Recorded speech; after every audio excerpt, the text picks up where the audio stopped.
मुख्यमंत्री भजनलाल शर्मा के मध्य प्रदेश के दौरे की। मुरैना में भाजपा कार्यकर्ता सम्मेलन को मुख्यमंत्री ने संबोधित किया। राहुल गांधी की यात्रा पर सीएम भजनलाल ने निशाना भी साधा और कहा कि कभी अपने कार्यकर्ताओं के साथ भी न्याय कर दो। किसके न्याय की बात करते हो, उनकी खुद की गारंटी नहीं है, किसकी गारंटी देंगे। कांग्रेस पर सीएम भजनलाल शर्मा के प्रहार, नीति और नियत ठीक नहीं थी, इसलिए क्षेत्रीय दलों से सीटें मांग रहे हैं। कार्यकर्ताओं से कहा जनता के बीच जाएं, जनता की समस्याओं को सुने। विकसित भारत संकल्प यात्रा के बारे में भी मुख्यमंत्री ने बताया है।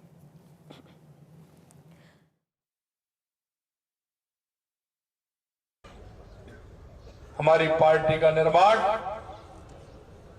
एक विचार को लेकर के हुआ था, हमारी संस्कृति को लेकर के हुआ था।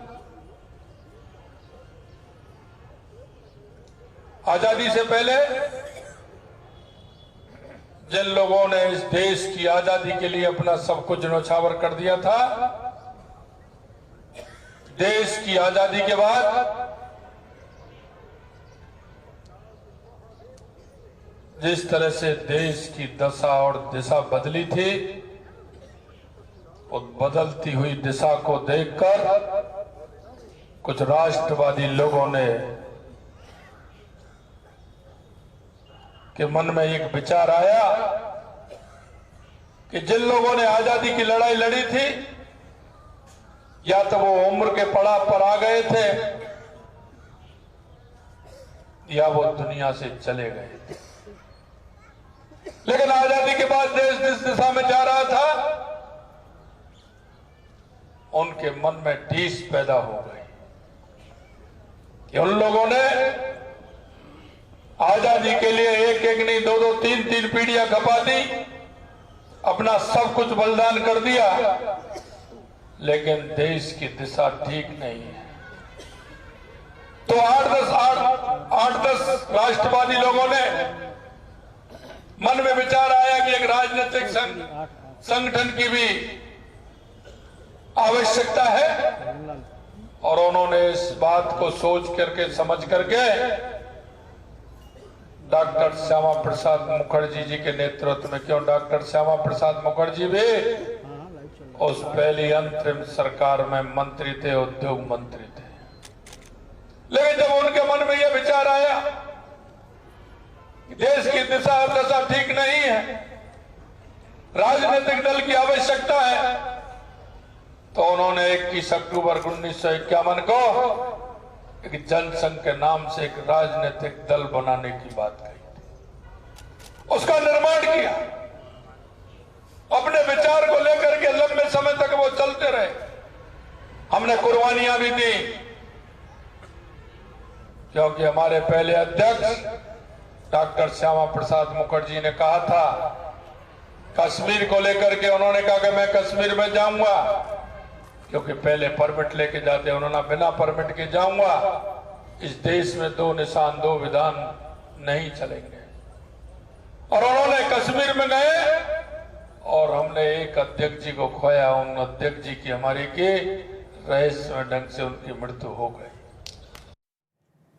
और सीएम भजनलाल शर्मा ने मध्य प्रदेश के दौरे के दौरान करह आश्रम मंदिर में दर्शन किए, पूजन किए। मुरैना में आपको बताएं कि सामाजिक सम्मेलन को मुख्यमंत्री ने संबोधित भी किया और कहा इस दौरान कि मुरैना वो भूमि है जहां राम प्रसाद बिस्मिल जैसे हुए। सांस्कृतिक गरिमा की भूमि को प्रणाम करता हूं। मुरैना की गजक का नाम दूर दूर तक है। हमारे प्रधानमंत्री मोदी जी सभी समाजों को लेकर चलते हैं, उनकी नज़र से कोई समाज नहीं बच सकता। हमारे देश के प्रधानमंत्री बहुत मेहनत करते हैं। इस देश में आक्रांता आए, संस्कृति पर हमला करने की कोशिश की, लेकिन 21वीं सदी भारत की है जिसमें इतना परिवर्तन पीएम मोदी के नेतृत्व में आया है। 2014 से पहले की स्थिति भी आपने देखी थी। पहले आतंकवाद, तुष्टीकरण, घोटाला और भ्रष्टाचार था। जमीन, पाताल और आसमान में घोटाला था। पहले देश में गरीब का कल्याण करने वाला कोई है तो देश के प्रधानमंत्री मोदी हैं।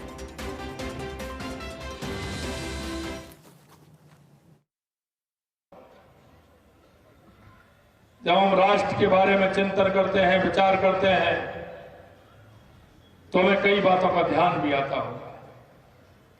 हम जब राष्ट्र के बारे में चिंतन करते हैं, हम देखते हैं हमारी संस्कृति, हमारा विचार जिसे लेकर के आप लोग चलते हैं, उसके लिए हमारे देश के प्रधानमंत्री जी कितनी मेहनत करते हैं।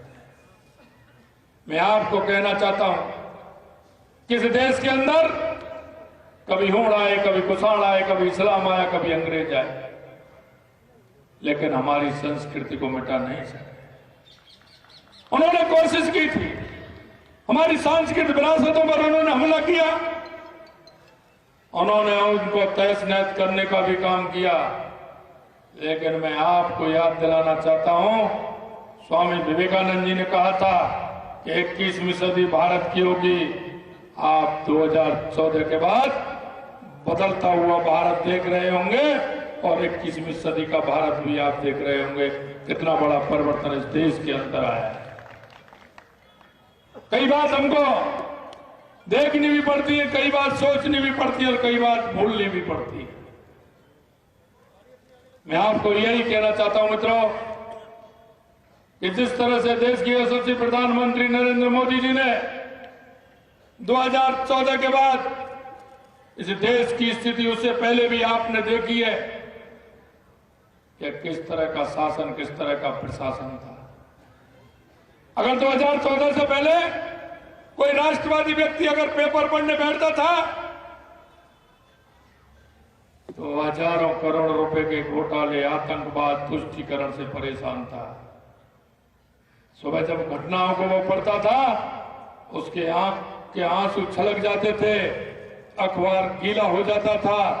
ऐसा लगता था कि राम प्रसाद बिस्मिल जी जैसे स्वतंत्रता सेनानियों ने जिस तरह से अपना सब कुछ बलिदान देकर के इस देश के लिए, इस मां भारती के लिए जो किया था, कहीं वो बेकार तो नहीं जाएगा।